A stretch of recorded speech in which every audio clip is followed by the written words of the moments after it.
Boys and girls, ladies and gents, welcome to another episode of Clutch Conversations. It's your boy Mike.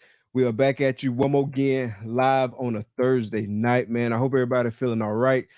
Definitely looking forward tonight, man. We got the homie Brandon from Nixon Reptiles on the show tonight. We're going to get to the show in just a few minutes, but first and foremost, shout out to my lovely wife, Takar. Really appreciate everything you do. Y'all make sure y'all show us some love in the comments. And definitely show the channel some love as well. Do us a solid. Hit that like button. If you haven't subscribed, hit that subscribe button. And everybody make sure you smash that notification bell so you can get notifications every time we drop a video. And we not just video. We got the audio only version too that comes out shortly after the episodes air. So shout out to the audio only gang. Audio recordings of Clutch Conversations are available on all major podcasting platforms. That's Apple Podcasts, Google Podcasts, Spotify, and more. So definitely go out there, check us out on your favorite podcast platform. Please follow, rate, and review. It really helps us out. We appreciate the feedback. We appreciate the support. In the spirit of support, speaking of support, if you're involved in this reptile hobby in any shape, form, or fashion, make sure you're supporting US Art and US Art Florida. The link for both organizations are in the description of this video. If you're not a member, definitely go grab you a membership. If you're able to donate, please donate what you can. Make sure you're out there spreading the word, supporting US Art, supporting US Art Florida. Tell a friend, tell a friend, tell a friend, tell a friend. We need all the help we can get, all the support we can get for both these organizations that help protect our rights as reptile keepers. So definitely, man, we're going to do a quick sponsor shout out, and then we're going to do some chat shout outs, and then we're going to get to the show.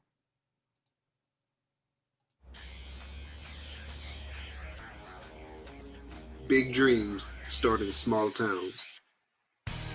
Small Town Xotics is a family-ran business that specializes in high-quality ball python morphs, western hognoses, and select leopard geckos. They are proud members of US Art Florida, and the Orient Society. Stay connected with Small Town Xotics on YouTube, Instagram, and Facebook. Witness their journey as they grow their business and showcase their animals to the world. Thank you, Small Town Xotics, for sponsoring the show.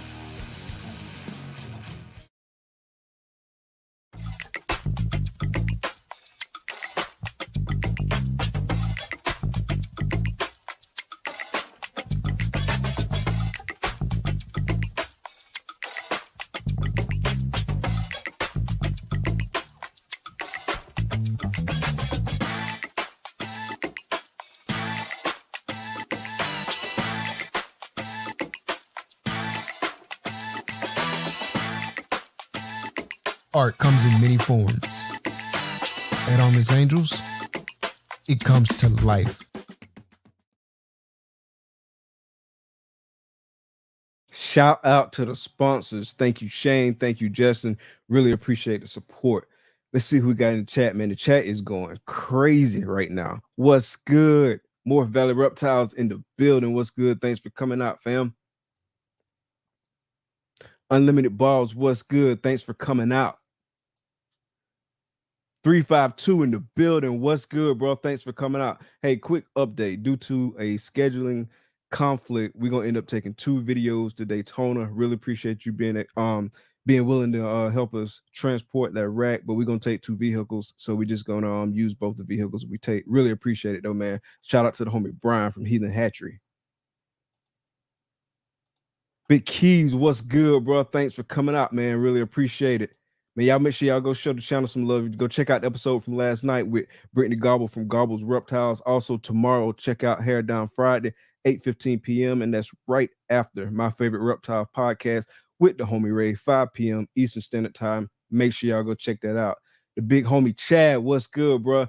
Hey, looking forward to seeing you in a few weeks, man. It's crazy. Daytona is like 3 weeks away. That's wild, man. Right around the corner, man. In adult time, man. That's like tomorrow, damn near.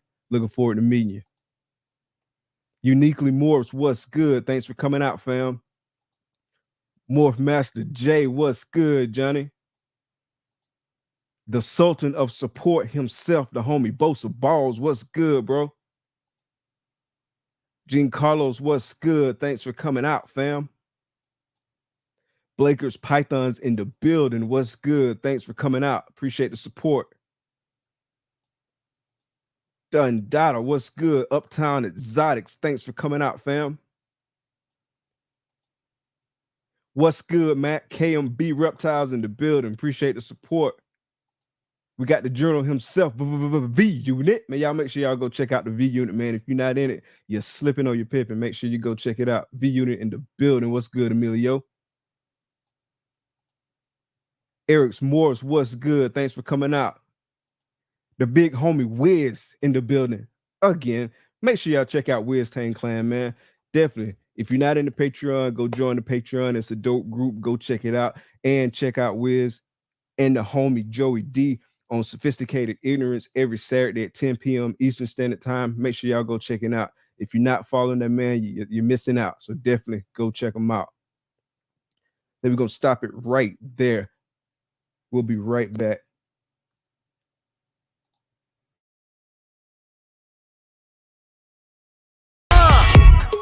Baby, won't you listen to me? I got that flavor. I know you're dying to feed. I ain't no dancer, just got some hip in my feet. Now throw your hands up. Ooh, you bring the lighter, I got the fuse. You make a fire, I'll add the fuel. Follow my lead, just watch your shoes. Gotta turn the heat up. Spit this cool. Who you know who looking like this for real? Who you know who looking like this? Who you know who looking like this for real? Who you know who looking like this?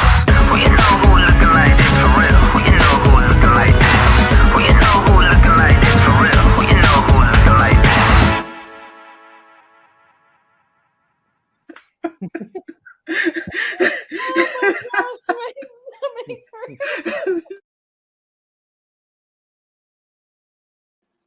What's good, bro? How's it going tonight? Not too bad. How about yourself? Doing pretty good. Can't complain, man. Another day, another dollar. Can you hear me? Yeah, I can hear you. Okay, man. So Yep. Busy day today? More or less. I mean, I was catching up on a lot of stuff I didn't get caught up on last week. So I think I mentioned it in just with like friends and stuff, but I started part-time a couple months ago at my main job, just so I could have more time for the snakes and the rodents and everything else. So, last week I covered for one of the girls that was out. So instead of having my 2 days a week, I was there for all 5 days of torture, and it definitely got me behind on a lot of stuff. So today was a pretty good catch-up day. So Gotcha. So what are you doing on the part-time job? Did you say that? oh no, I mean, I still do my regular job, which is ultrasound. So I do ultrasound in a vascular surgeon's office. Mm-hmm. So instead of doing that 5 days a week, now I just do that, 2 days a week. So Gotcha. Okay. How's your season going so far? so far so good. We have 4 clutches that have hatched, and we have a total of 10 clutches, but 4 of those have hatched.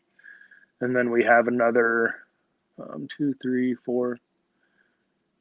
Another 4 that are for sure going to lay, and then we have another 5 or 6 that are in the hopeful kind of stage. Their follicles are growing, they're over 20, but I'm still and then there's some that are kind of still a little bit less, but they're they're promising, you know what I mean? So at the end of the year we should end up somewhere around 15 to 20 around there. Gotcha. Okay. So 15 to 20, is that typical for you, or is that a high where you usually end up? I mean, last year we did 18, so Okay. it'll basically be about the same as Gotcha. we did the year before. So, and next year will be the one where it should go up considerably higher than that. So it'll probably go, get closer towards like 50 or something like that. Oh, nice, So, nice. yeah. So before we get too deep in the weeds with it, I want to touch on like all of that, like how your season going, your operations, all that kind of stuff. Mhm. But before we get too deep into it, so let's set the stage a little bit. So how long have you been in the ball python breeding? The ball python stuff is new-ish to a degree. I produced my first boas in like 2007, and then I started getting ball pythons in like 2018. So I started in 2018, and then I produced one clutch somewhat by, not accident, but it worked out, and I was surprised that it worked out in 21. And, it was just a case of putting a male in with a female. I didn't see anything happening. So I was like, okay, maybe they're not ready. And then one day I was, filling water dishes and seeing a girl on some eggs. So Voila. yeah, not a bad problem to have. But last year was our first like year where we tried pairing things together and, actually had like a plan. So Okay. So that first clutch, were you ready for that in terms of like having like the equipment and having everything set up for that? yeah, I had everything ready because I Okay. didn't want to find myself in a situation. I got my incubator whenever I first started getting ball pythons. So I was also put in like an order for some big cages for like my berms, and just because of how the making sure my phone doesn't go quiet on us here.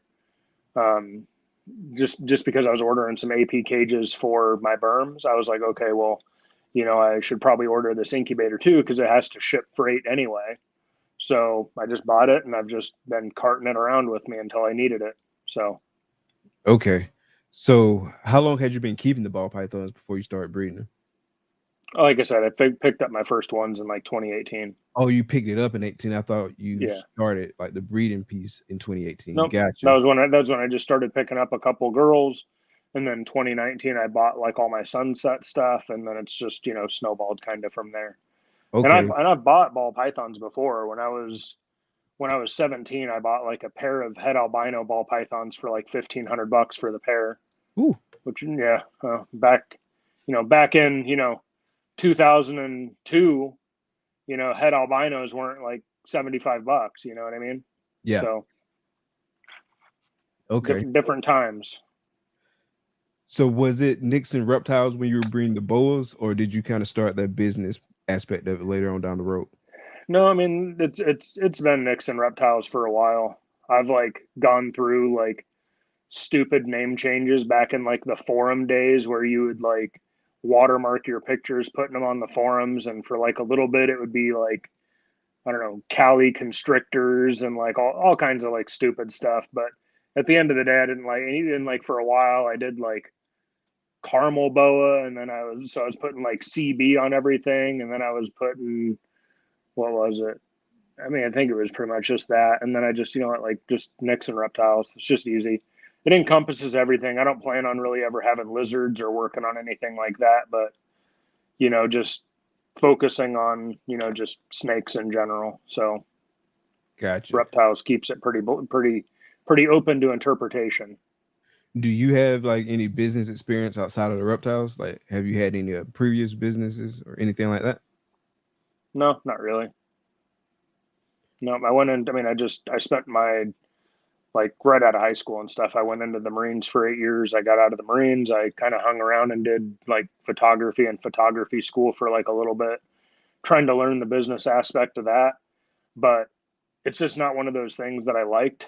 Like with the snakes, it's like the photography and stuff helps, right? But at the end of the day, you're selling a snake. You're not selling a service. You know what I mean? Like I'm selling you a piece of, more or less property that you can do with what you want. Like I'm selling you a product.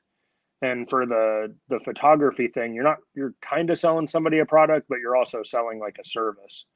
And I just never really had that personality of like getting out there and, being like, hey, look at me, like I'm the coolest, you should pay X amount of dollars for my like photography work, and I wanted to do like commercial photography, like commercial like sports photography or something like that, and I like do like, Gatorade ads or Nike ads, stuff like that, but it just wasn't, I just don't have the personality for like doing that kind of stuff. like as far as like the talking to people about like getting those positions or whatever. So Gotcha.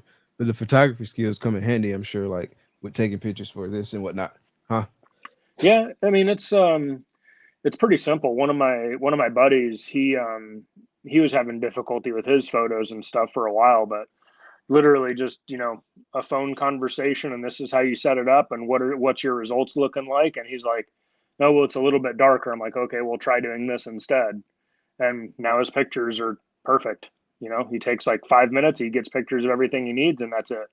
Gotcha. What kind of camera do you use? Are you using your cell phone? Are you using like a DSLR, mirrorless? What you got? No, I'm using a mirrorless camera. So Okay. most of the time I was using my Sony A7 II, but lately I've been just using my the ZVE10, which is like a smaller mirrorless camera, which is like way cheaper than the A7 II.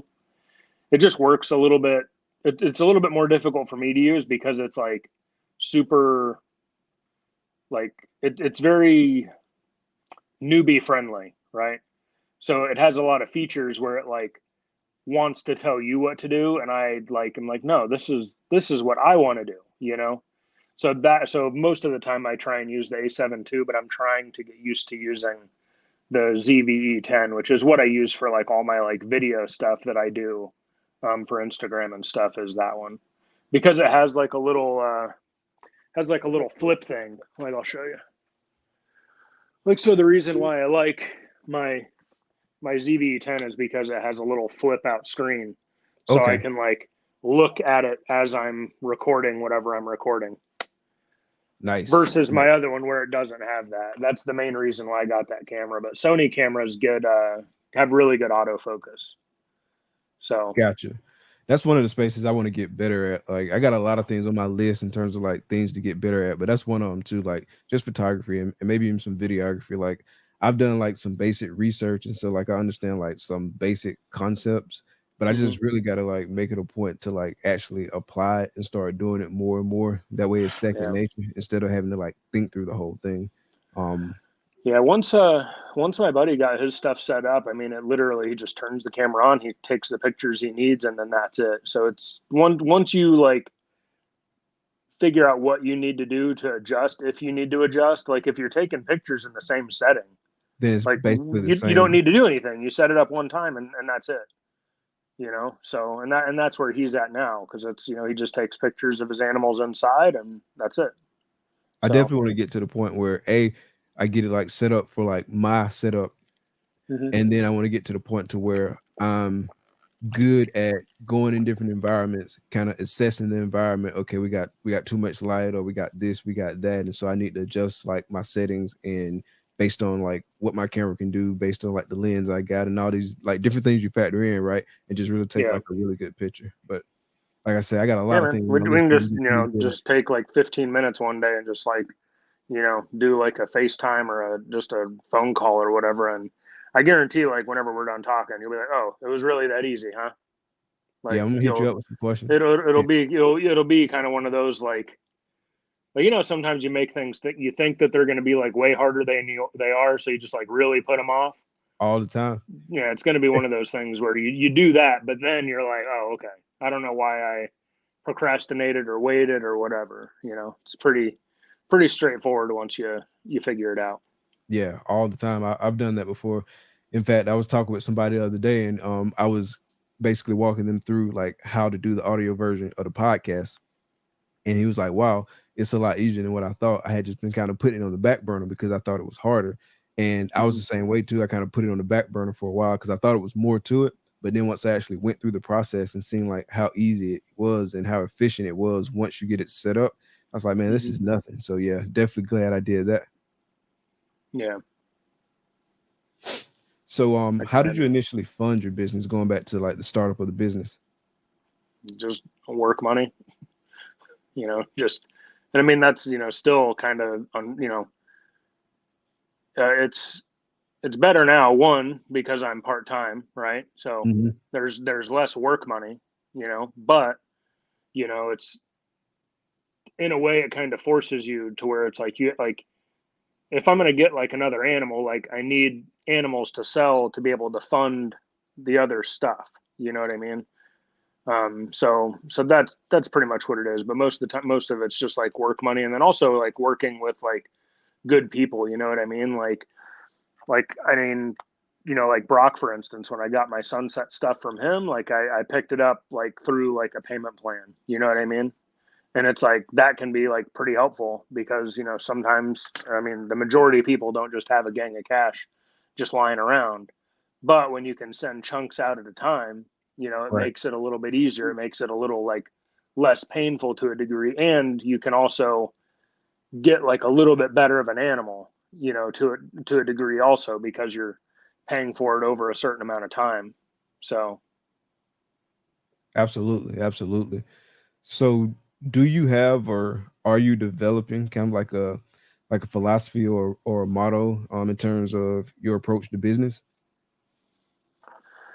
I mean, the one that like I have on like my little cards or whatever is just like think different, you know, like kind of some of the other conversations we've had about like some of the animals like in your collection too, right? It's like going about projects a different way, using animals maybe a different way.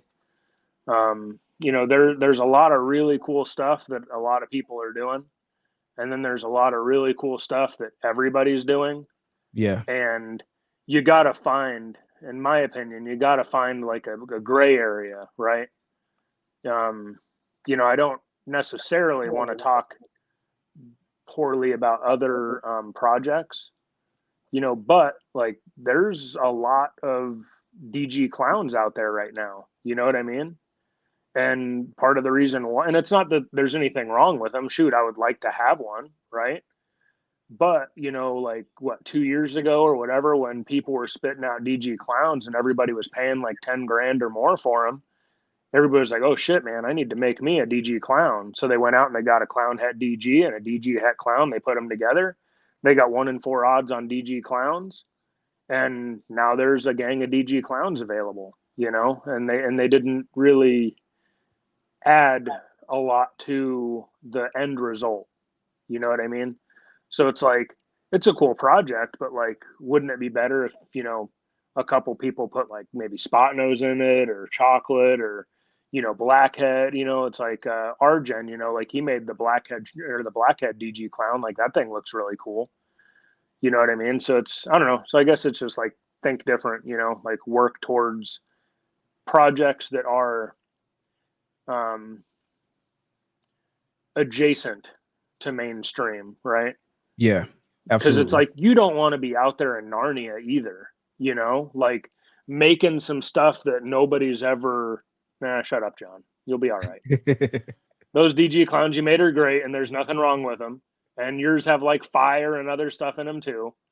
So, but it's one of those things like you don't want to be out there in Narnia working on a project that nobody's ever heard of because you are like because then you have to like fight an uphill battle to like prove to people why this is a great animal, why this is a great project. You know what I mean? And it's so much work, for something that may or may not be like established and that could work out awesome. You know what I mean? But sticking to tried and true things and just doing different things with those, I think, is a better route.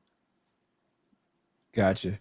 Yeah, I feel like you gotta have like some codons in the projects. You got to be working things from a different angle, like you said. That's why I like to have a lot of codon stuff like sprinkled throughout. Oh yeah, I probably same won't here. produce a visual DG clown. Probably, I definitely won't produce it this year. Probably won't produce one next year, but I'll likely produce one the following years. But I'm gonna have codoms in the mix too, and so it'll just be something different. We'll see where that goes. I definitely like to have the codoms in the mix though. But I like going back to like us talking about the projects we were working on. I like a lot of the projects that you're working on and kind of the angles you're taking it. And like we had Mhm. discussed already, like we're taking some similar angles on the projects. So Yeah. definitely interested in seeing what you're doing. It's funny because I heard coach, so Antoine from High Desert Pythons talking about the DG Clown project the other day, and he was like, if you're in it just to make straight DG clowns, you miss that train. So you gotta like Yeah. add codons and stuff like that. And so like definitely gotta build on top of it and take it to the next level. And the one thing that I will say about that, because I don't think that there's anything wrong with making straight DG clowns, right? Because, like, for me, right, I would I wouldn't mind having 5 DG clowns No, I wouldn't just either, chill, especially females. just hanging out in my rack, because I would have other things that I could take to them to make, combos, and they're, no matter what, they're all going to be either het or visual for clown and desert ghost. So it's a very strong animal to have a base of. Oh You yeah. know what I mean? So there's definitely nothing wrong with it, but just like you were saying with Antoine, where he was talking about, like you missed the boat on basically the DG clown cash cow. If that's what you were like looking at it as, then that's kind of, don't get me wrong, like there's stuff that I produced this season that I produced solely for the sake of, I've been raising females for a year. I needed to / should produce eggs and animals from them. I think they're really beautiful animals, but I have other projects that I want to focus on more. You know what I mean?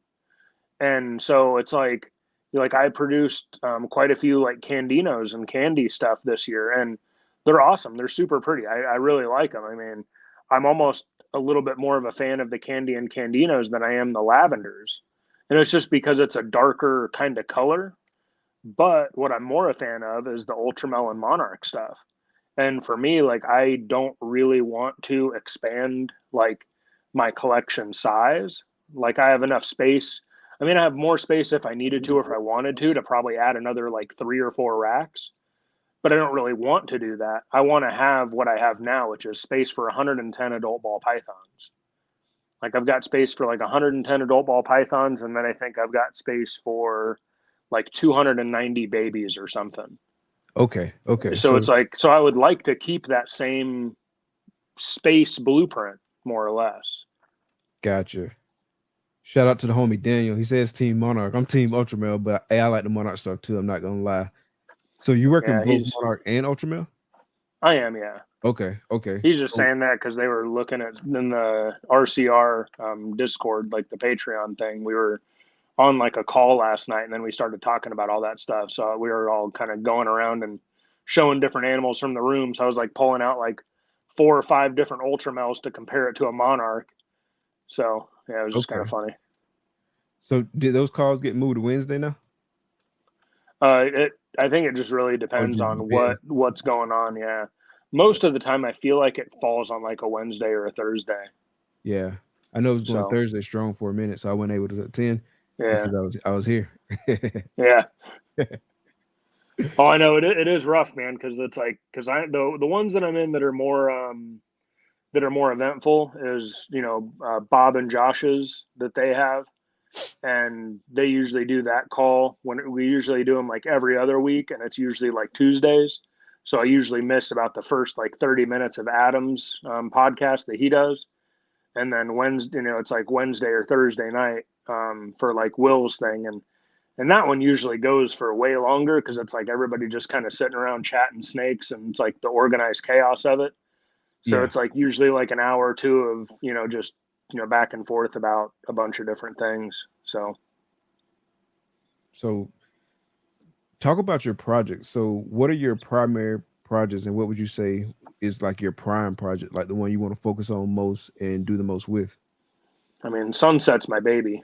So that's the one, Sunset, I just like it, it's cool.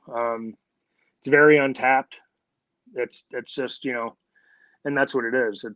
There's so many different things that you can do. And, some people like it, some people don't. There's, the same thing, was going on when I was in Boas. Like a lot of people didn't like, scoria boas, or they had something to say about them. And the scoria boa is kind of like the spider ball python. They got, some of them have a little bit of a wobble, like some of them are a little weird. Just kind of is what it is. But I was about to ask that. Yeah. So but so the Sunset is like my main one, and I'm dabbling a little bit in some other stuff, and like what he was saying a second ago, I'm actually getting some rainbow stuff. Like I have some rainbow stuff. Oh, and nice. Yeah, so I'll show some of that stuff off pretty soon, and it's different, and there hasn't been a lot of stuff worked with it, and so it's kind of the same thing, right? It's like Will it take off? I don't really know. I'm not sure. What I do know is people like the way banana clowns look. People like the way banana pieds look. People really like the look of a banana ball python. But the problem with most banana ball pythons is once they age, they fade, they lose their color, they lose their contrast. That doesn't happen with a rainbow. A rainbow looks the same exact way, and it looks kind of like a banana. So you have a very similar color palette as the banana does, but it maintains that color palette into adulthood. And the So rainbow that, recessive too, right? yeah. Okay. Yep. Nice. So which route are you taking? Sunset. You don't have to share everything because I know you got some top secret G14 classified stuff, but which, in terms of things you're willing to talk about, which route are you taking to Sunset? I mean, the easy answer is all the ways that you would take every other project, right? It's like putting it in pied, putting it in clown, putting it in hypo. I like the hypo sunsets the most out of, pretty much all of them. I also it's like for me, it's like I want to see most things done in hypo sunset, and I want to see most things done. So it's like hypo sunset, and then like pied and ultramel sunset are kind of tied for second place, Okay. and then like clown is like fourth place. Like I mean it's fine, but it's a clown as a base color. It's two shades of brown. It's a brown and a lighter khaki brown, So you mix sunset with that and you kind of end up with a little bit more of a brown snake, Like the sunset stuff, like my adult male sunset, he has great color, right? My female that I produced from him last year, she's a 22. She's like, I don't know, 500 grams or something. She's not as pretty as he is, right? If I were to put my sunset that I produced last year next to the sunset hypo that I got from Brock, well, it's a vanilla sunset, so it has some codoms in it, but that thing blows her like out of the water, like no question. But she's going through like a little bit of like an ugly phase right now, which sometimes they do, and that's what my male did. Like when he was 500-600 grams, he got kind of ugly, but then once he got past like 1,000 grams, he looked awesome. He lightened up, and he had some really nice like rusty colors, which I think look pretty good. So nice. Okay, yeah. Real quick shout out to the homie Jason. What's good, bro? Ancestral War Pythons in the building, man. Appreciate you stopping through, showing some love. Appreciate the super chat, man. Y'all, it's the newest sponsor in the Clutch Conversation sponsor family that's debuting next week. So y'all make sure y'all check that out. Appreciate the love, homie. Yeah. So with the sunset stuff, for the longest, I hadn't even seen like any sunset in person, and then like a local guy, he had like an inchy sunset, and so I saw that one, and it was really nice. And then like I saw like some of the sunset combos where I wasn't too into it, but then like I saw like that spot nose sunset clown, that was really nice. And then I saw like Adam's hypo sunsets. That's nice. the hype, Nice. yeah, the hypo Yeah, sunset, yeah, it's insane. that's the thing right there. Yeah, Yeah. I was like, wow. And those like to date, those are my favorite sunset same here. combos, the hypo sunsets. Yep. And honestly, it's like it sounds like stupid, but it really is one of those things you have to see in person to like really appreciate. There's some things that you could see it in a video or in a photo and be like, okay, that's awesome. But there's something about, just like the lavender blackheads, right? The lavender blackhead, whenever you like move them, there's like a sheen right along like the belly. It's like gold flaking. It reminds me of like, that wrestler Gold Dust, It's just, it just has that look to it. And the sunsets are kind of the same way.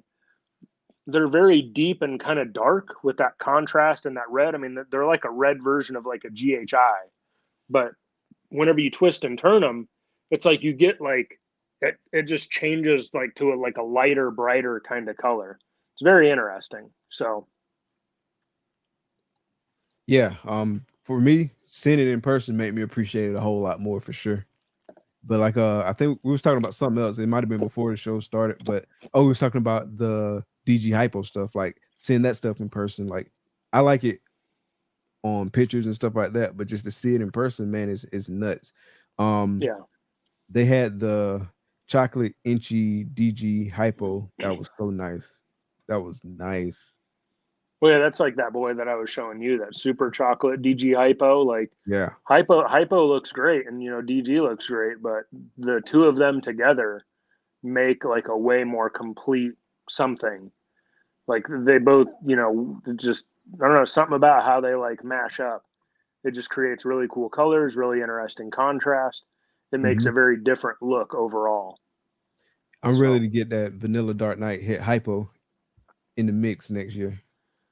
yeah, Yeah, that's he's just under 700 grams. So that complex hoping. is my like that like with clowns. I don't really like. There's very few clown projects that I care for.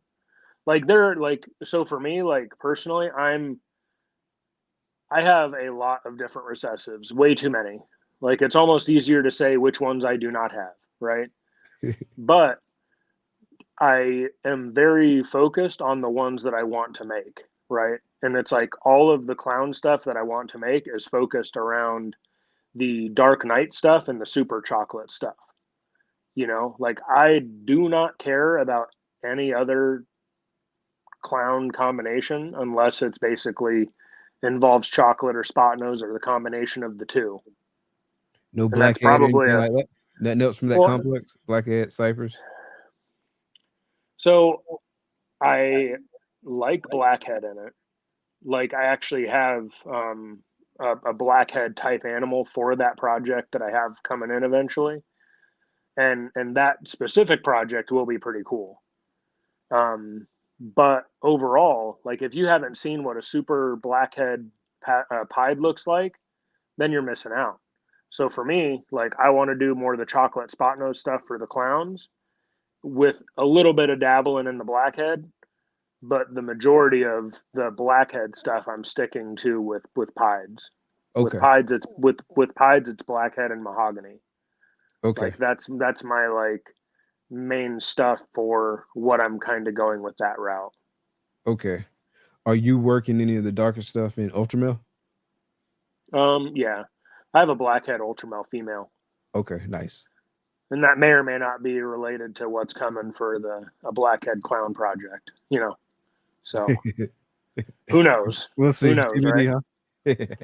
Yeah, we'll figure it out one day. All right, cool. So and let's talk about your breeding operations a little bit. So kind of paint a picture of like your typical breeding season. Like what does the process look like for you? Lots of hoping and praying.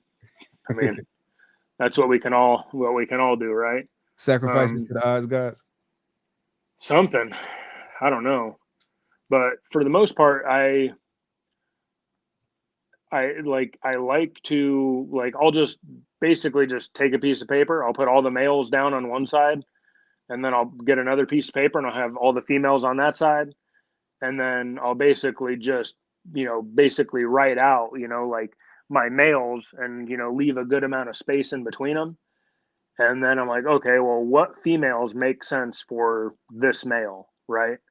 And then I basically just scratch females off the list as I go down. I'm like, okay, well, this and this are for sure going to go together, and this and this are for sure going to go together.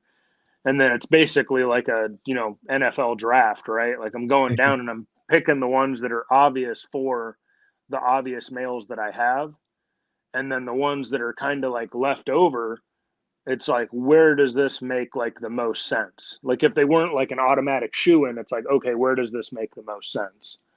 And sometimes too is like that's like the reason why I have that super chocolate Hypo DG male. Like he replaced my super enchi DG Hypo male. And the reason for that is because if I breed him to literally any female I have, if they all come out chocolate, then I know that he's the dad, you know? Right. Like there's no question. He's the dad. And he would be the male that I would use as like a backup instead of like maybe a sunset or maybe I don't know, a clown something or another. You know what I mean? It's like if I use him as a backup, I'll know if he's the dad just based off of the babies. So it's structuring the plan that kind of way. And then For me, it's, I know like a lot of people will, I mean, I just do it because why not? But a lot of people say that they make their introductions first and then they ultrasound like a month or something after.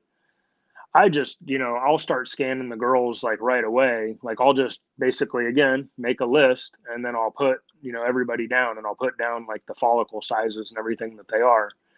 And then that way you can kind of prioritize what's happening. And then you can also have a starting point. You're like, okay, well, this one was, 8 millimeters when I started. I paired them. And then now, a month later or whatever, I'm like rechecking. And now she's like 12 or 15 or something. Well, clearly she's like showing signs that she's like interested in at least, developing these follicles.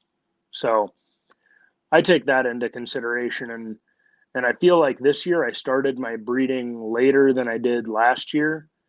And I feel like I'm going to be having a later kind of season because of that, to a degree. As far as like last year, my last clutch was born October 31st, or hatched October 31st.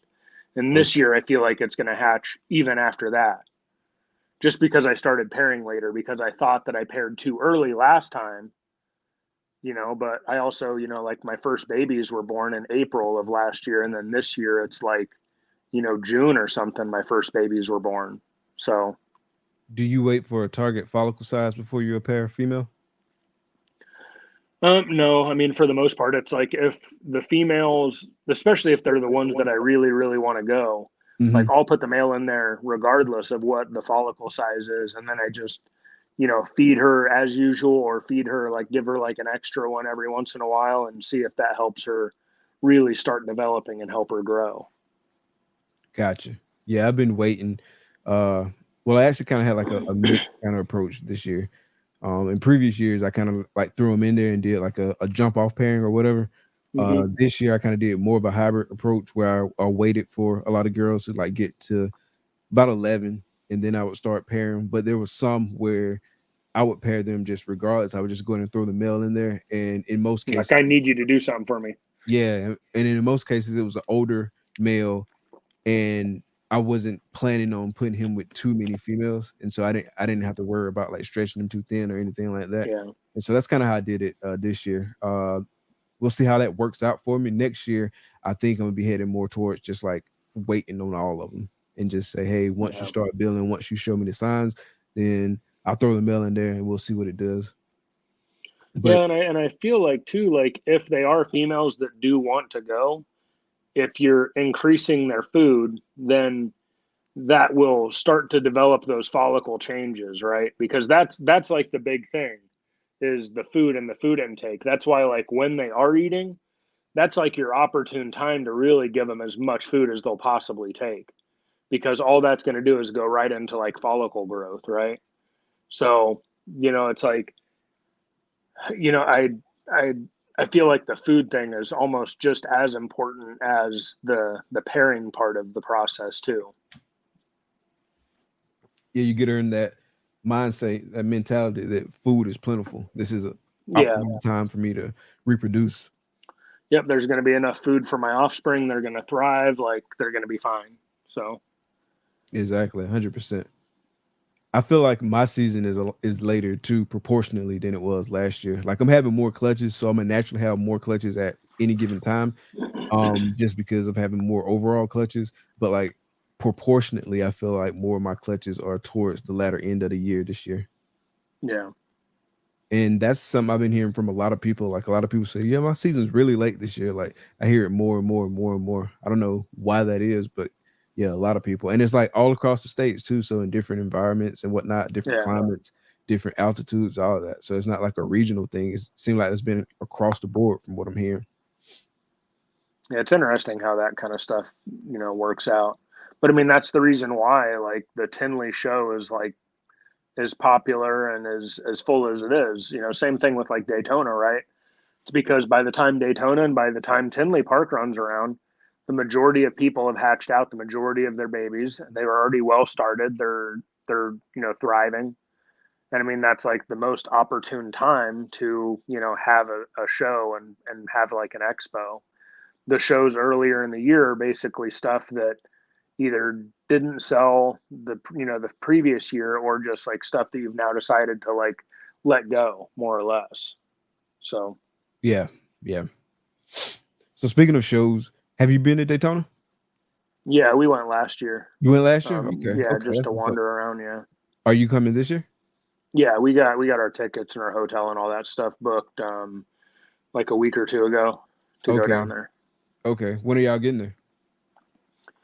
I think Thursday or Friday morning, one of the two. Nice. Yeah, we Yeah, got I'll be like a there Thursday. regional. Yeah, we got like a regional airport right here in like our town that just like flies down to Daytona for like $100 each way. Oh So it's wow. like super. So Nice. it's like super cheap in comparison to us going to like DC or something to like fly down. Because last time we did that and it was like a couple $100, round trip each, and then it was the hotel, or not the hotel, the parking and stuff, which was also insane because like the parking was like $150 for like a couple of days. It was insane. So now we got like an airport that's like 10 minutes away from the house that just apparently flies down to Daytona, and they also fly to somewhere in North Carolina too. So Gotcha. Are you going to Tinley this year as well? yeah, we've talked about it. We haven't like booked anything yet, but that's the plan anyway. Okay. Yeah, I haven't booked anything either, and kind of based on how some things going like with work and whatnot, it's looking a little doubtful. We'll see. Like I'm a whole out to the last minute, but it's looking a little doubtful. Hopefully, I can make it there because I Yeah. definitely want to make it to Tinley because I couldn't make it to March Tinley, and so I'd planned to go to October Tinley. But I mean, you got to take care of business, right? Yeah, and and unfortunately too, I always kind of go back and forth, and it's the same way whenever I'm like trying to figure out what snakes or whatever else that I'm interested in or what I want to do, is I try and like weigh like the opportunity cost, right? It's like we could spend a couple $100 on flights, couple $100 on a hotel, couple $100 on like a rental car, and then food and all that stuff to go out there and like be social, which is cool. Or you can have like an extra like $1,000 towards a snake. You know what I mean? It's like, I don't know. It's I don't know. It's just like the way my like brain works. I'm like, man, it's like it's cool to go do that stuff, but like I could also just get a snake for that, and then I just have like, or have something new towards like a breeding program or whatever that I'm trying to do. So Right. Yeah, I definitely get the trade off part and the opportunity cost. I think for me, it's a marketing thing too. It's like a marketing thing. It's a social thing. yeah, It's all that stuff, and all building that stuff is relationships. also great. Yeah. Yeah, like it's all a part of it, right? So it's like you got to Yeah. kind of have balance. At least for me, you got to kind of have. I got to kind of have balance with it. But yeah, I definitely feel you on the opportunity cost. Like, yeah, I could, but Yeah. yeah, It's we'll see. definitely, yeah, and it's definitely smart to get out there and, meet people and, talk to people that, maybe you've already talked to or done deals with or whatever, and I don't know. It is a cool time to like get out there and hang out with people. So, and that'll be what this year will be. Last year was kind of whenever we went, but this year I think it'll be a lot better, because we're gonna ideally plan to meet up with like a couple people and maybe go grab dinner or go do like different things. I mean, it'll be a little bit more enjoyable than the last time around. So Yeah, it's definitely a great opportunity to build relationships and just kind of like yeah. fellowship. So that's actually a good segue into like customer relations and networking. So if your customers were to describe their relationship with you, what do you think they would say? Um, I'm not sure. I mean, there's some people that whenever you do a deal, it's like that's what it is. And then there's other people that you do a deal with and you stay chatting or you just become friends and just talk anyway. You know what I mean? So it's really hard to say because it just kind of like depends on kind of the whole situation. Like one of the dudes that was in here before, like Edgar, Silly Serpents or whatever, like he got one of my double het sunset DG guys from me like earlier in the year. And then he ended up, picking up a couple other different things like since then. And, we did like a trade deal for one thing. And, we usually talk like, a couple times a week, like going back and forth on different things or whatever. And, sometimes, it's, you can build, and that's the reason why I think the ball python community or whatever in general is, a little bit better to a degree than some of the other, snake keeping groups or whatever, there's definitely a lot of support. There's definitely a lot of like friendships between people, more so than there is like arguments and kind of catty behavior, I feel like. Unless you go on Facebook, and then Facebook's just wild. Yeah, Facebook can be toxic. People out there have just lost their minds. So Everybody's an expert. Everybody knows it all. yeah, you just Everyone got to wants to stay. You judge just you. got to stay away from there, man. That's why I mess with. That's why I mess with Instagram more than any of them. Yeah. It's just it's a nicer, like, you're there to see snakes. That's what you're there for. I don't care about none of the other stuff. Like I want to talk snakes. I want to listen to stuff about snakes. I want to listen to things about projects. Like, that's what I want. So I got a few boas, but I wouldn't say I'm in the boa community. Definitely not as much as I'm in the ball python community. So is the boa community not really supportive? Is it kind of like what are your thoughts on that? I'm trying to get rid of all my boas. You are? Yeah. Unfortunately, or How many do fortunately, you have? or whatever. I don't know. I think like I'm down to like maybe 10-ish, something like that, somewhere around there. What were you working like morph wise, or were you working I mean, locality? I've had so many different things, and it's mostly like morph stuff, but the bloods, and I'm not, Oh, nice. I still really like them. Like I posted up a couple other ones today up on Morph Market, and it like at the end of the day, man, there's just only so much heartbreak you can take, and I've been keeping the boas for a long time. Like I've been, like that was like the first like big constrictor type animal like I got. Like I picked up my first boa in probably like 2000, 2002 or something, and I ended up having my first litter in 2007, and it's been kind of off and on spotty success, there and abouts. And I know a lot of it has to deal with, not being stable, like being in the military, moving around, doing different things like that. But, we've been, stable here in Maryland for, a couple years now. And it's like I had some success last year. The one pair that I tried to do this year, the female slugged out on me. I just feel like I've, there's only so much defeat that you can take. And that's, I think, kind of the big difference with the boas and the ball pythons, man. Like in the ball pythons, like somebody could not even know you, and they could message you and you'll be like, oh yeah, like if you just do X, Y, and Z, like you'll be straight.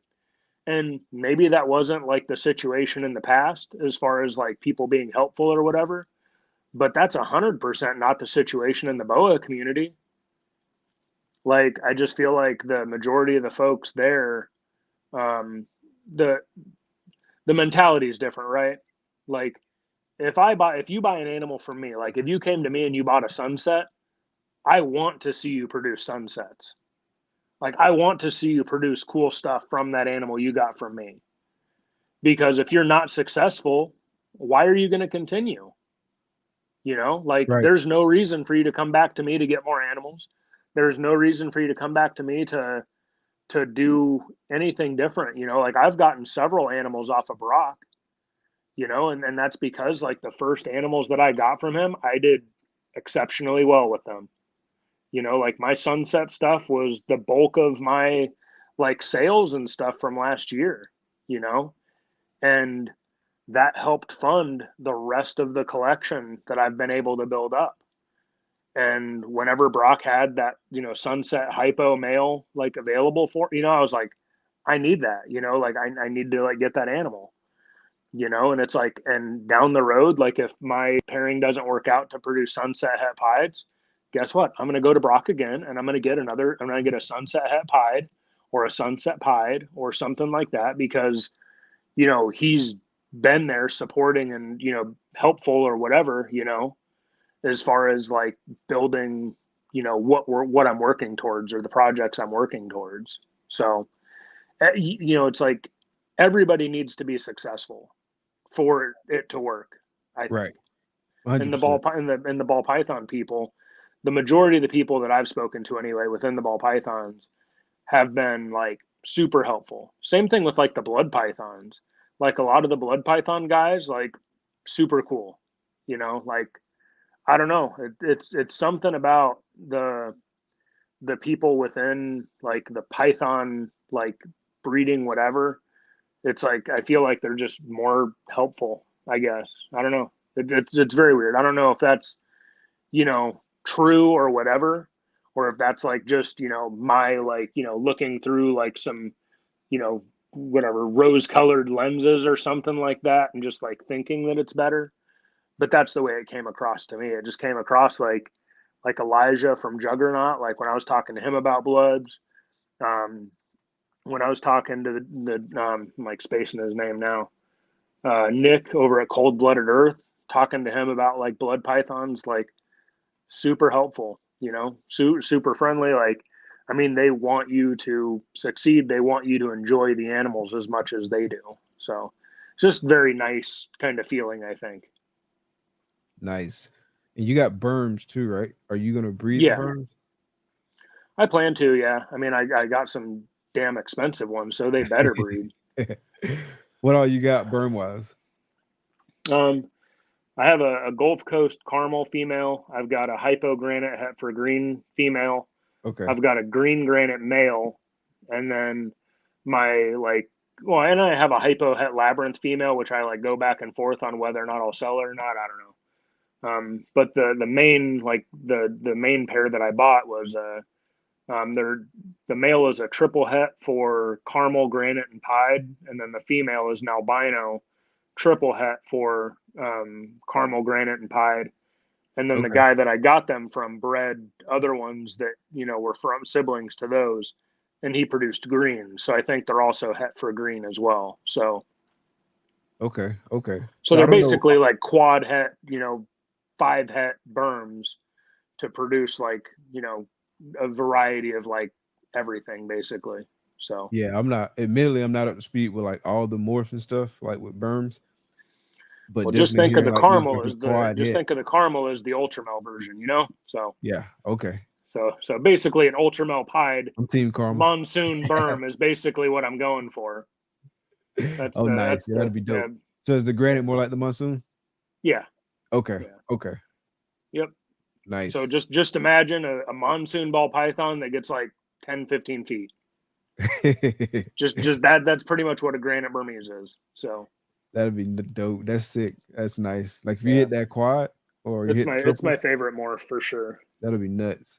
Yeah, Has anyone hit that yet or nah? yeah, Oh, they have the triple? yeah. Ben, I think Ben hit. Like I know that he made a caramel grant or a caramel pied. I'm pretty sure he made a caramel granite pied, but there's a couple of them that are floating around from those projects because that's like the pinnacle of like berm like mutation right now is basically like caramel pied combos.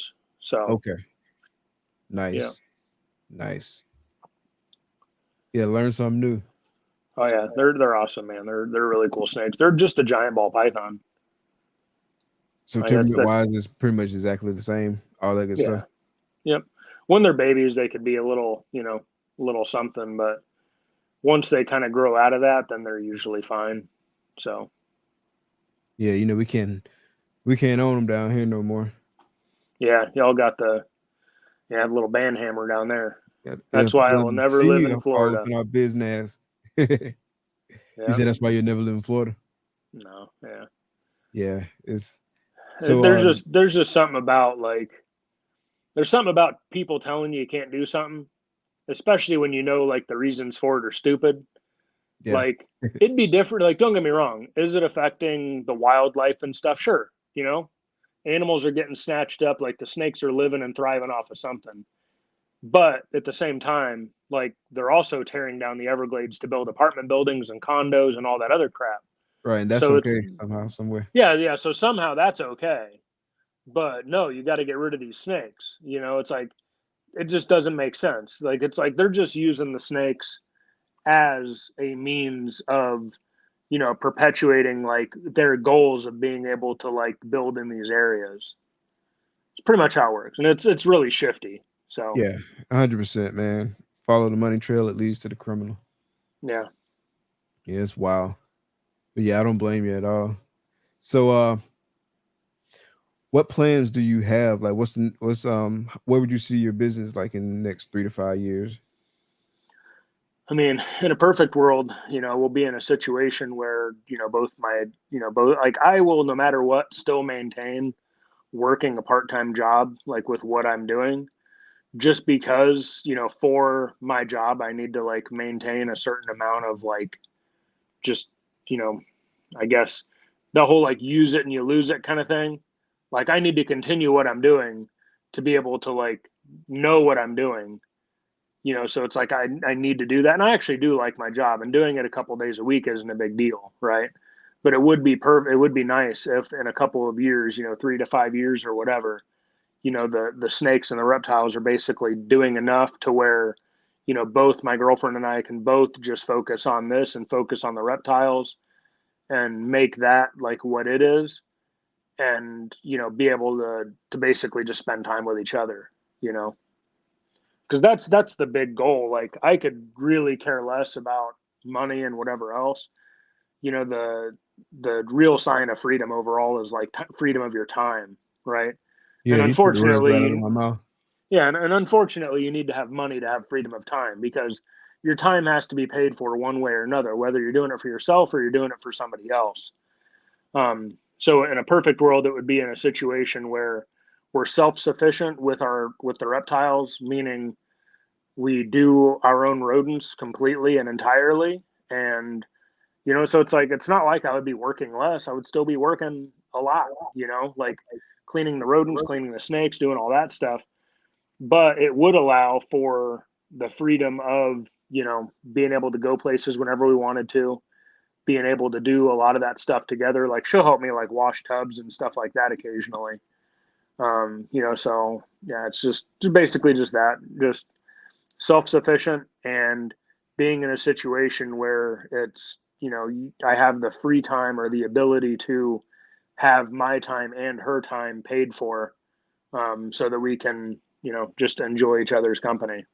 Right, 100%. Then having that flexibility too, like you said, you still got to put in the work, but you got Yeah. more flexibility to maneuver around like what needs to happen and kind of like just make Yeah. things work for you What better. what if you want to go do something during the day or whatever, and then it's like, so guess what? Now your time to work on all this stuff is at night. You know what I mean? Hmm. So yeah, that's the idea. So Yeah, yeah, definitely 100%, and man. Time, and clutch time wise, is the goal. it's, yeah, and I don't want clutches to be crazy either. Like I don't think I would want to have 100 clutches. I just don't think that I would want to. Like having the 20 right around 20 where we're at, like that's not too bad. I feel like if we get up to around like 50 or so, of like quality stuff where there's a good mix of like lower end to high range. Miggy is a little smartass. Friggin', if you um if you basically have a good range from like lower end to like higher end, it's like you have a good spectrum for everybody. It's like you could be someone's first animal, or you could be someone's, thing where they're coming to you for an investment or whatever because they have a goal or they have a thing that they want to accomplish, or it's just that. Okay, are you gonna be doing any shows like vending wise? So we did some local shows. I'm kind of miffed about the local shows, to be honest with you. Um, it's kind of like the whole "is the juice worth the squeeze" kind of thing, right? the It's like I got like the new ARS displays because I really liked them, and I wanted the new ones because like they're orange, so they kind of went with like our little color scheme thing that we got going on. And so it's like I bought new displays, and I bought, like, granted, like the background and stuff was like, one of the cheaper ones. It was only like $80 or something like that. But it's like we went out and we got like new stuff to have like basically a new look for this show versus the shows that we've done in the past. And, it's like shows in general, it's all marketing, right?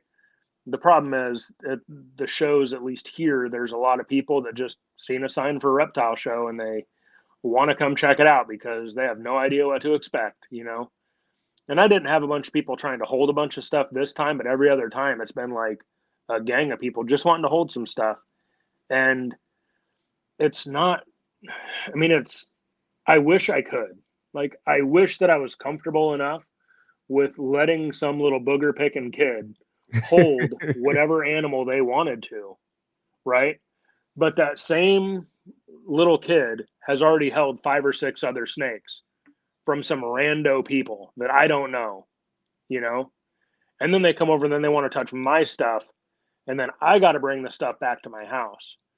Like, as it is, I still have the animals from the show we did recently. I still have them upstairs and out of the snake room because it's not worth the risk to, come back and bring mites and have them in the main snake area. Cause I've got like 200 something animals. You know what I mean? It's not worth like having that risk. So for Absolutely. me, doing the local shows is at a point to where it's not really worth the risk. It's not worth, like, I mean, I'm glad that we had the one sale that we did. We sold a genetic stripe female at the last show, right? And that's the perfect place to sell that animal because a genetic stripe female is not selling on Morph Market. It just really isn't. Like a buddy and I were talking about the animals earlier, and he was talking about like the number of ball pythons available, and I was like, well, the number's actually down by 10,000 from what it was like 2-3 months ago. So more animals are being listed, but there's a lot more animals being sold. But then I just factored in animals under $300, and there was like 14 or 15,000 animals that were under $300. Yeah, most Those, of them. those animals aren't from Wharf Market. They're just not.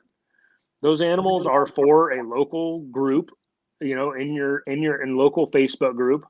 They're for Craigslist. They're for, shows. They're for reptile shops. I mean, those are animals in a value range that are basically pets for people that are just getting into the hobby. And those numbers, I think, skew people's perception of how many animals are actually available. Yeah, once you start like filtering on like certain price points, then you Yeah. see like the numbers of snakes available in those price points as you get into the higher price points significantly drops. Oh yeah, for sure. Yeah. And then, so on the show topic, I would like to get to a point, and it's on my like to-do list that I keep talking about doing is like basically contacting, the dudes over at, NARBC.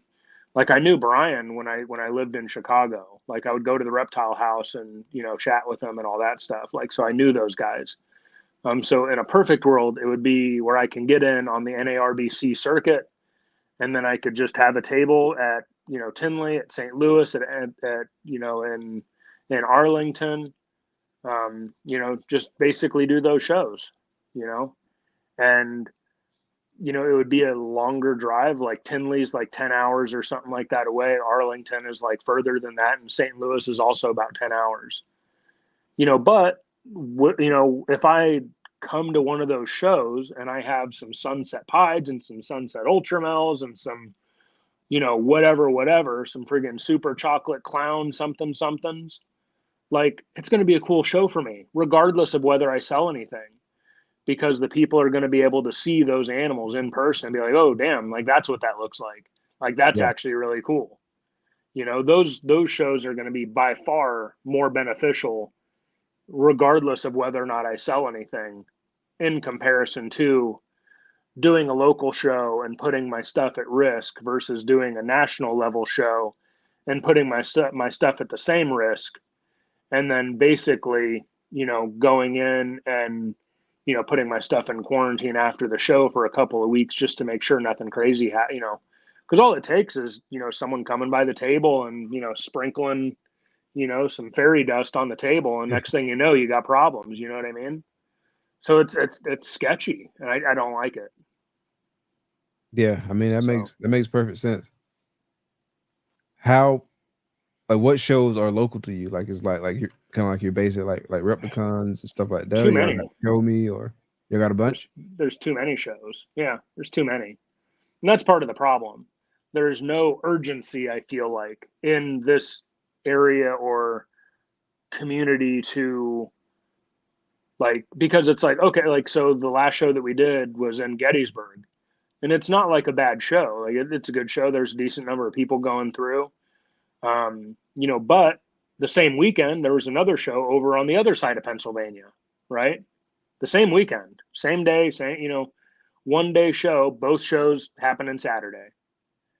You know, there's literally a show or two or three like every month in this area.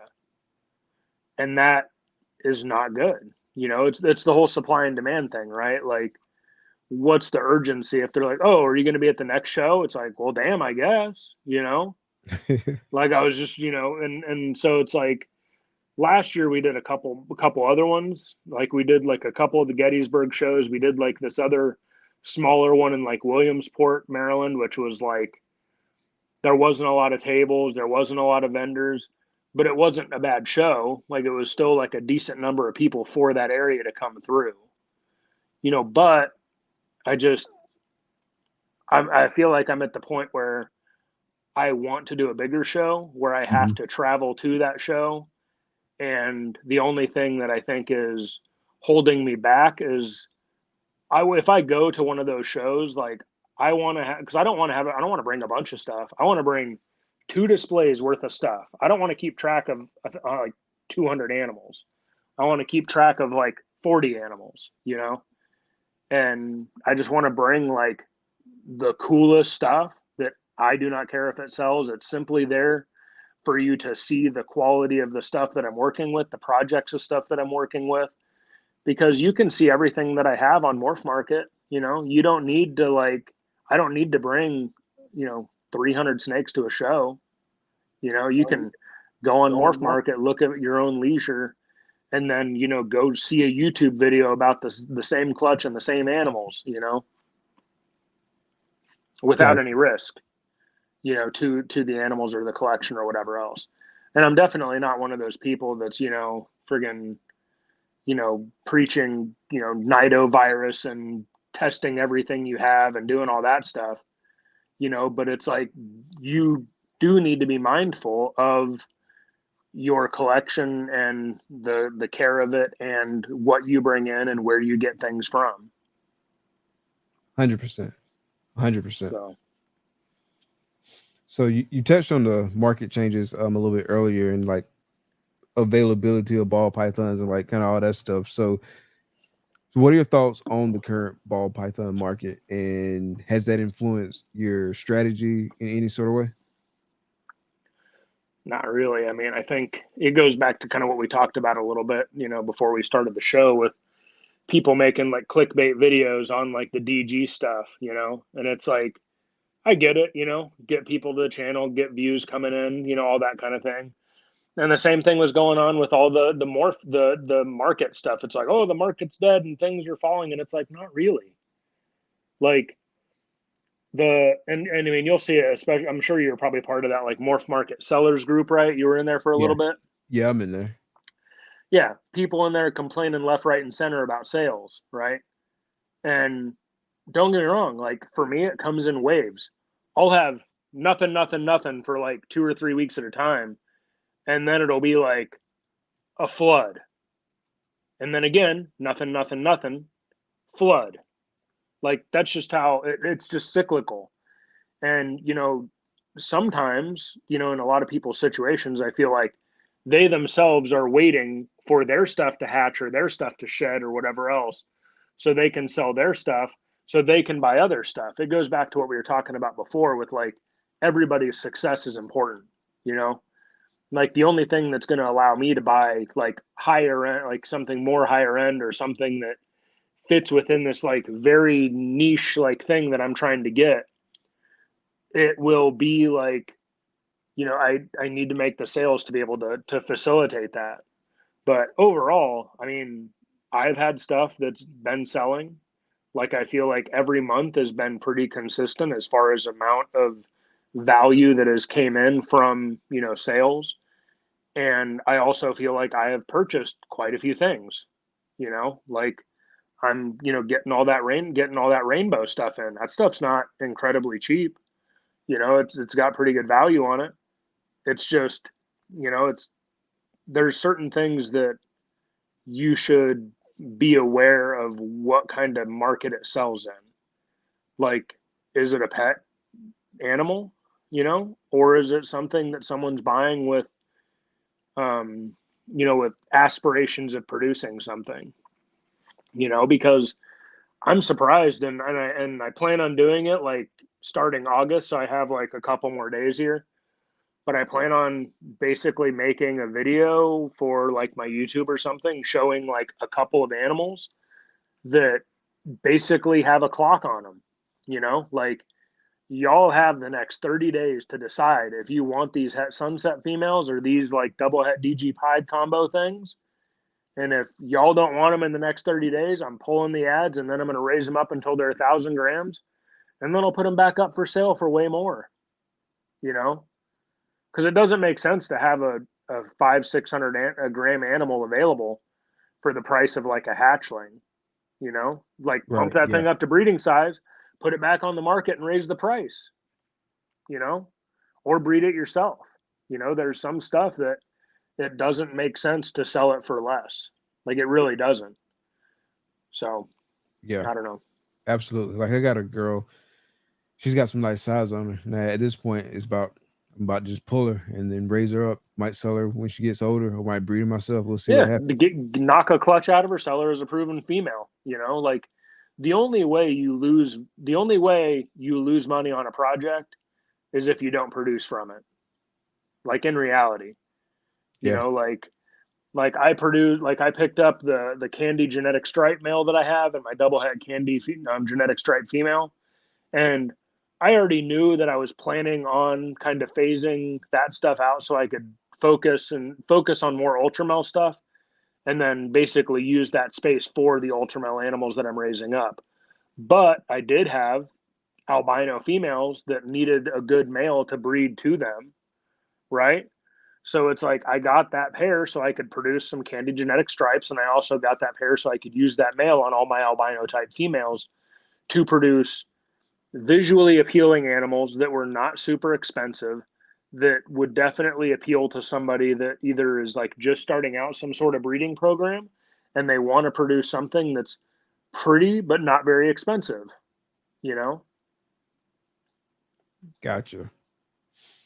All right, bro. So I got some wrap up questions for you, but before we get into like the official wrap up questions, I got like some kind of sum it up type questions. So, what are some unexpected lessons that you've learned, kind of going through this?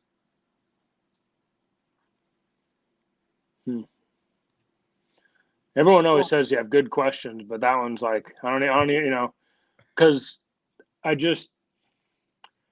it's not really like unexpected, because I feel like I learned from a lot of mistakes, like with the Boas, as far as like either projects that I got into or, routes that I went down or, different things that I had tried.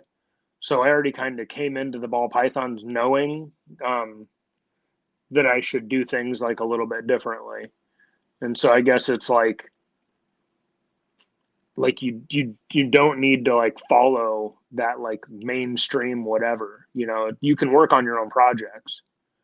It's like I know you're part of like, Will's Patreon and stuff too. It's like if you work towards like your thing, your vision, your animals, like you see something that you think is like going to be really cool, and if you put all your time, effort, and energy into making that thing really cool, once you have that out there and then you show it to other people, I guarantee there's going to be people that think that's awesome. Absolutely. Like there's got to be people that are out there that are like, that's a cool snake or that's a cool project. Like it's just going to be. You build your own market. 100%. 100%. All right. So, what's one thing about either you or Nixon Reptiles that folks might be surprised to learn, like something you don't share often?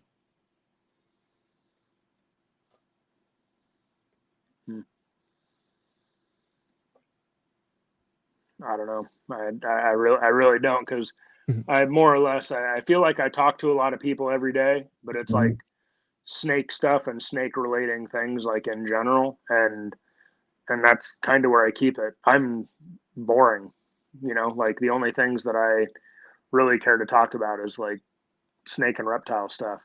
And I talked to like one of my other buddies about like fitness stuff, because I'm like trying to get back in like decent shape where I was like once upon a time. So For me, it's if it's not snakes, I really don't care. Okay, You know, what kind of fitness stuff are you trying to get into now?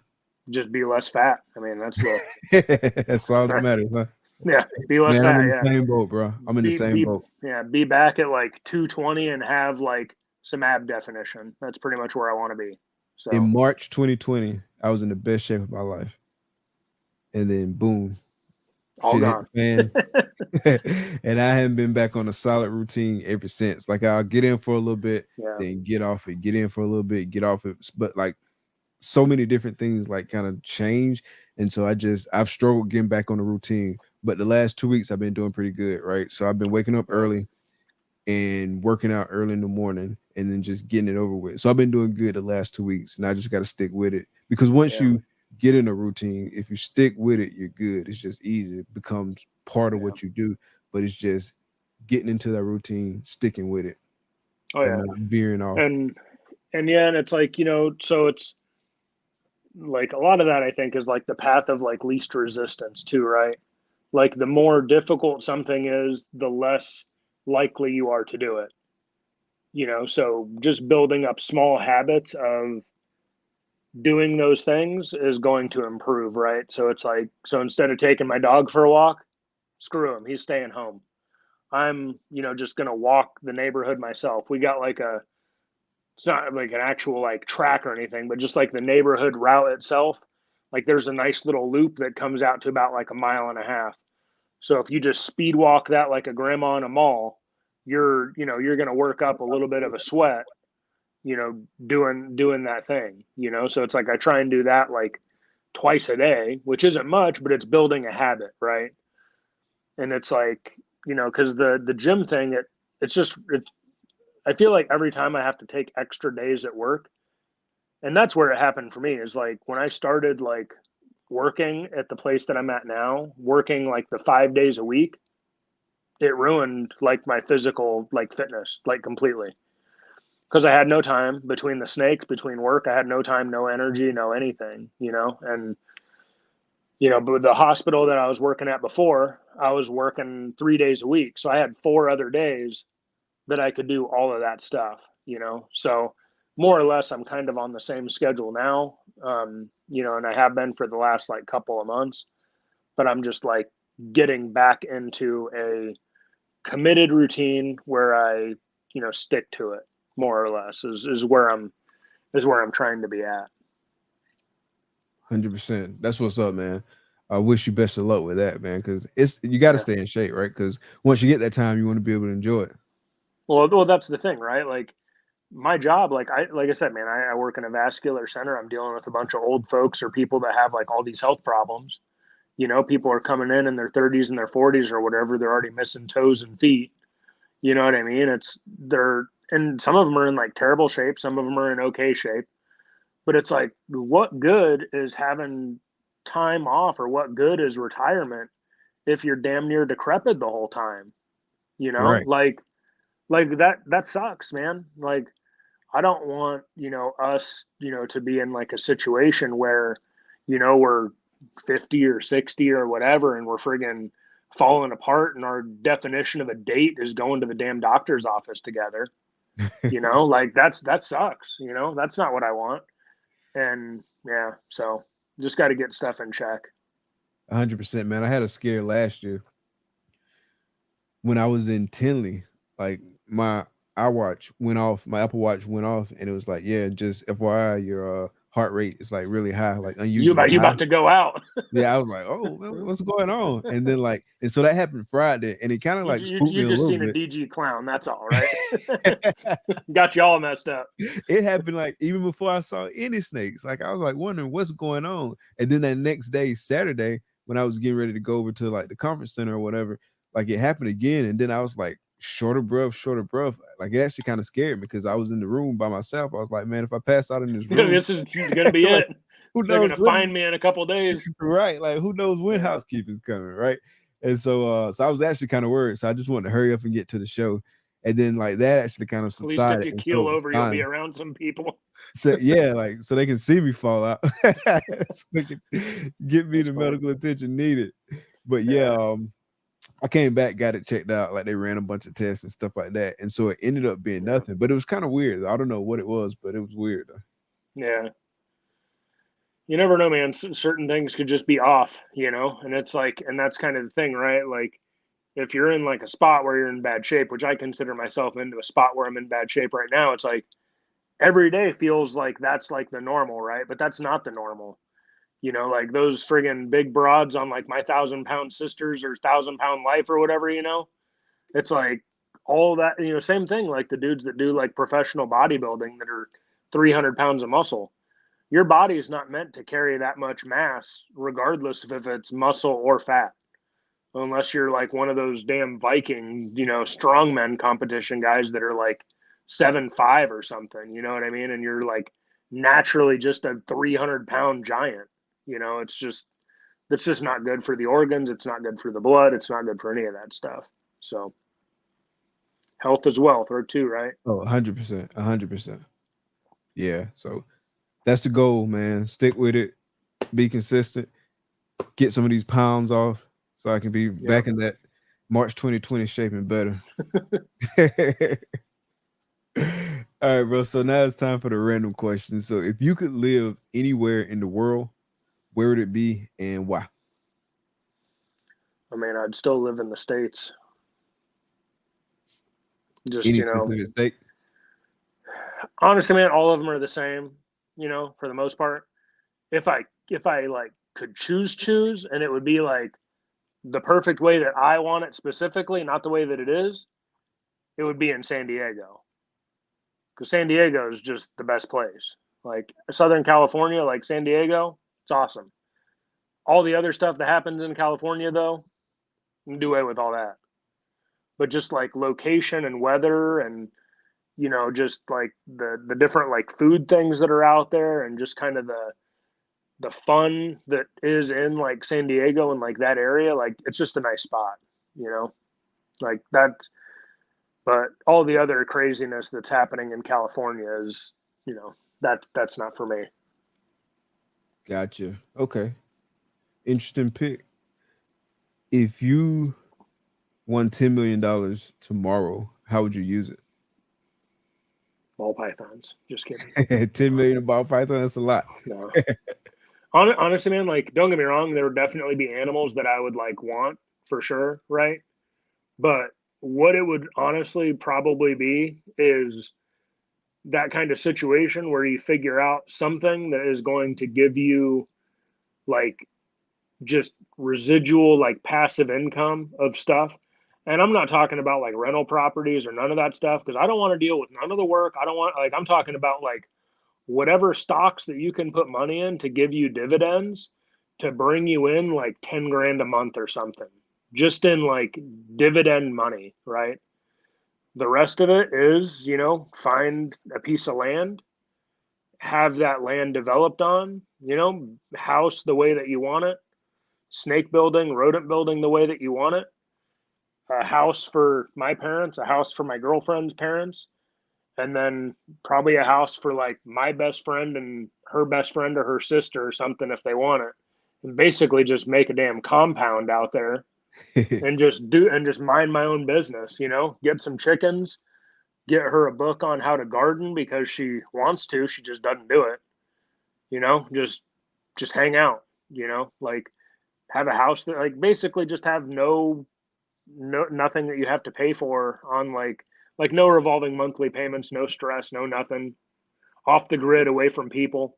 If you want to do something cool, like that's why we live where we live now, right? Like we live in Maryland. It's not that far from DC. It's not that far from New York City. If we want to go do something cool, we can take a 4-hour drive up to New York City and go hang out with one of our friends up there, or we can go to like different places, I mean, that's what we would like to be able to do is to be able to kind of have that situation. And then, the snake room would get it'd be just pristine, it'd be like a, Canova 2.0, like basically rebuild that building, but I would still keep the numbers the same, man. I don't want a big collection. I would just, it would just help move the projects along that I want to do a little bit further because it wouldn't be an object of money to be like, Oh yeah, let me just go buy that DG chocolate, het clown, het hypo male that JP had up like a couple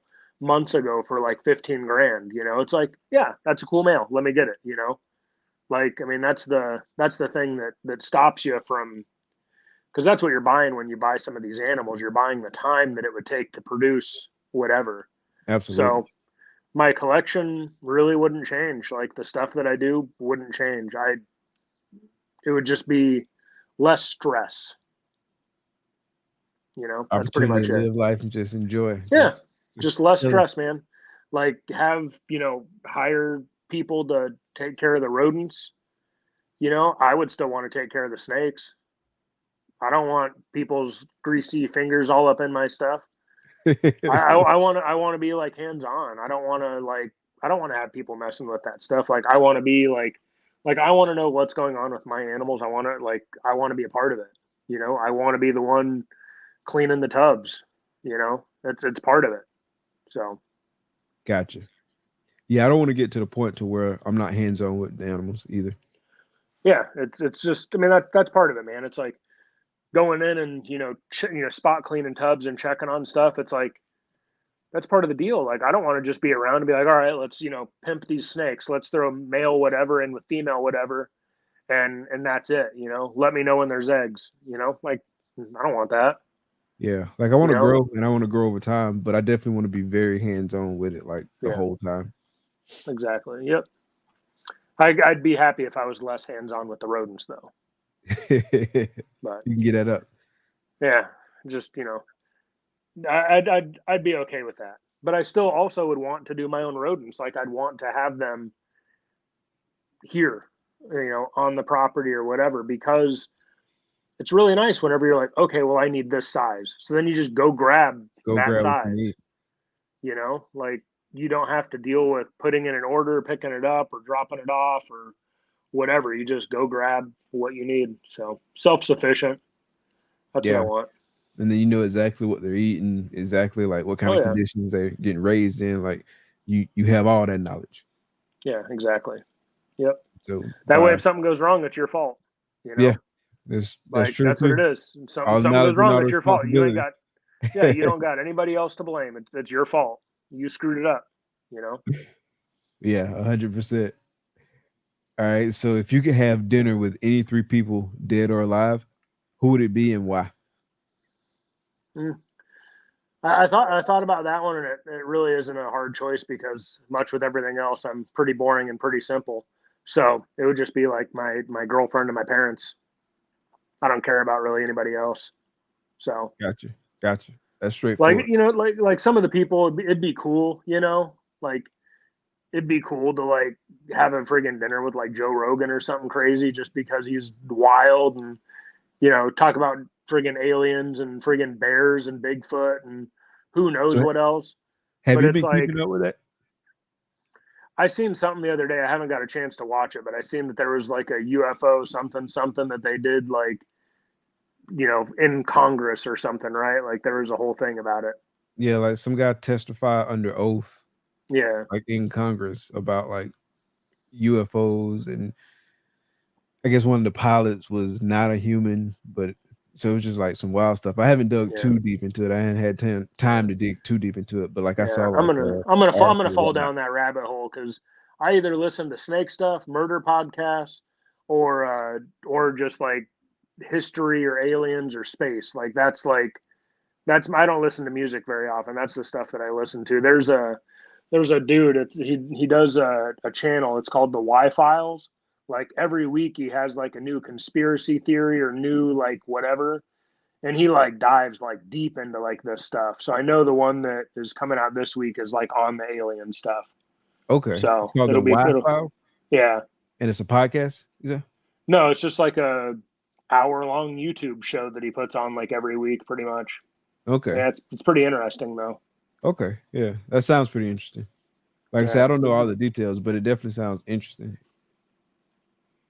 Yeah, see, he probably knows. Yeah, there's a whole time travel thing where he like goes through this whole thing, and you're friggin' on it. You're like hook, line, and sinker. You're like, this guy was the guy. And then at the end, he's like, except this photo and this photo are the same photo. Take like he just like breaks it like all apart. Like some of them he breaks apart, and then some of them it's like, you know, it's one of those things you'll go down a rabbit hole, man. You'll watch one, you'll be like, oh shit, now I gotta watch like the other like 30 episodes or whatever dude's got. Like it's pretty rough. But so what are the murder podcasts? Like, is it like true stories or is it just like mysteries yeah, or like something like that? no, it's like true crime stuff. Okay, gotcha. Like, yeah, like one of the guys is some little Scottish dude out there in, you know, in Ireland. He does what's his damn thing? That Chapter. And so he basically just covers like stories, you know, not like the mainstream type ones, but like other stuff. Yeah, I probably agree with that too, that it's like misdirection. Too much misdirection stuff, you know. It's, I mean, not to get all crazy political, but there's a lot of Hunter Biden stuff going on right now. And it's just real convenient that all of a sudden they'd be talking about aliens Aliens. when, you know, there's some shifty government business going on. Yeah. It's like the bigger the story that's coming out that's more unbelievable or whatever, the more you got to look and see like what is going on. Like same thing with that submarine. Like that submarine that was, you know, the rich dudes that went down and friggin' Yeah. imploded on themselves. Yeah. Like that whole week, there was a bunch of other crazy stuff going on. And the media just let you friggin' all you heard about was that damn submarine. You know, it's just real suspicious. Yeah, that's a good I don't point. know. And it wouldn't be Real the first time that they suspicious. did that. Yeah. Yeah. Little classic misdirection. Yeah. It's, I don't know. It's like, look Shifty. over there, look over Yeah. there. You like looking over there. And meanwhile, they're doing all kinds of shit over here. Yeah. So, Yeah. It'd be like that sometimes. That's wild. All right, bro. So this has been a really good show, man. I really appreciate chatting it up with you tonight. Before I let you get out of here and enjoy the rest of your night, is there anything else you want to share with the listeners? Definitely like plug anything you want to plug. Tell them where to find you. Anyone who isn't in the Nixon Reptiles fan club, tell them where to find you. just funny, friggin' Dano with his lab grown chicken. That's true too, man. They be coming out with the friggin' like 3D printed like meats and stuff. Like you gotta damn near raise the thing yourself and make your own meals. Like it's wild the stuff that they're like approving right now. But no, it's just, you know, thanks for everybody for coming in, checking us out, and you know, hanging out. Hopefully, we weren't too boring or whatever. But everything is the same everywhere. Just Nixon Reptiles on Instagram, on YouTube. I'm more consistent on Instagram. I'm less consistent on YouTube. I try and post a video every week. Sometimes it's every other week. Sometimes it's every 3 weeks. It's whenever they come. But, you know, they'll be more frequent with clutches, and I'm trying to do like a project series video and stuff like that. So that's pretty much it, you know. That's what's up, bro. And so your links are in the description of this chat. I'm pretty sure you had a link tree, and I put the link tree in there. But if not, I found like as many links as possible and put them in the chat. Yeah, so the link tree that I have pretty much just has everything in it, which is pretty much just my Instagram, the YouTube, and then my Morph Market, you know, and that's pretty much all it is. I know I added some stuff today into there, and I have some that just vanished, but I think that's due to their weird little update that they did. Tried adding like one boa, and then it like deleted like the other boa that I duplicated the ad from, and a couple other weird things were going on. So yeah, Justin, he from Armless Angels, it was like a bug with his profile picture where it went back to his old logo for whatever reason. But then when I logged into Morph Market, at least from the app, I didn't try it from the browser. But when I logged into Morph Market from the app and tried to look on his page, like it was just like an all black screen. So yeah, it's a couple bugs that's been going in. Yeah. But they did make some updates, so they'll probably catch that stuff and clean it up. I'm sure they will. I mean, either way, it's still a, you know, pretty solid, you know, system with a lot of reach or whatever to get your stuff out to people. I mean, I generally don't have issues with, like I said, it's all waves, right? For people coming in and finding stuff, but it's really easy for me to find the stuff that I like on there too, you know? Yes, sir. And one quick plug for the link tree, man. If y'all got a whole bunch of like social media platforms, websites, or anything that require a link, definitely get a link tree, because you put all your stuff in there. You can keep that updated, and then everyone always got access to the latest and greatest, and you can like conveniently share it. So if you're not using like a link tree or a similar service, man, definitely should do that. I definitely highly recommend using it. Brennan, again, man, it's been great tonight, man. I really appreciate everybody coming out. You had the house packed tonight, as I knew it would be. So definitely appreciate you coming through, sliding through, sharing some of your knowledge on us, chatting with us. Can you hang out for a couple minutes? Yeah, of course, man. All right. And thanks again for having me. And yes, sir. Yes, sir. Thank you. Thank y'all for coming out. Be blessed. Peace.